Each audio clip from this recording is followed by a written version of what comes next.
Hello, this is Hard Chatter, and today I have a story I want you to listen to. It involves Jay Z and it involves Rihanna. Okay, and we'll come back and we'll talk about it. Time Jay-Z. I wanted to post this today because of all the Jay-Z news and everything that's going on. So real quick, because I got to get out of here. They're waiting for me. Okay, so I'm a New Yorker, have lived in New York my entire life. Familiar with all the boroughs, friends in all the boroughs, family, whatever. At one point in time, I was dibbling and dabbling in the music industry. I was in a group, lead singer, and we were affiliated with the label. I cannot say the label, but we were affiliated with the label and just kind of in the process of getting signed. That label would invite us to everything that was going on in New York City as it pertained to the music industry. So if it was an after party, if it was an opening of a club, if it was whatever it was, music industry, we were invited to. So some of us would go, or we would go as four of us. We would go all together sometimes, and sometimes, whoever could go, because, you still had regular life, right? Work, school, whatever. So we were invited to a party at Jay-Z's 4040 Club. Now, this was in like the early 2000s. Someone had to come with us just to get us in because we were younger. And once we were in, our chaperone left. And we were just there to just mix and mingle and to just be there, at the scene, whatever.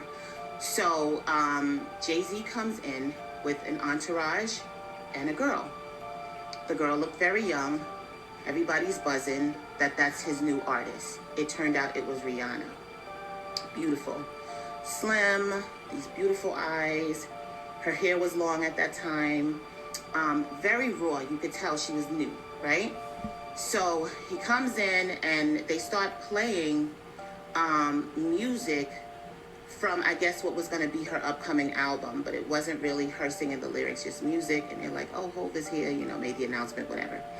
So they walk up and they had this dome in the 4040 Club, if you know, where I guess he had an office there. So we're all looking, everybody's like, Hov is here, Hov's in the building.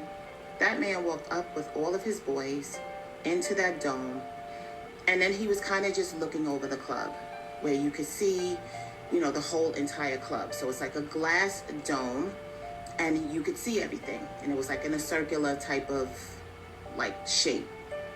So he's looking, they're playing his music. And then maybe 25 minutes after he was there, a little bit more, I guess the windows had the automatic frosted thing where you could just frost out everybody. The windows turned black. And me and the girls that I was with, we were like, what the hell? We kept looking up the club. It's just like, Jay's in the building. Everybody's just happy. And I'm like, she went up there with like 5 guys. Like, why are they, and people were just like, the people who I was with were like, he's Hov. He don't want people looking at. Hey, y'all, quick story. So you heard that, right? She's claiming that back in the day, she was a part of a group that she would not tell what affiliation she was with.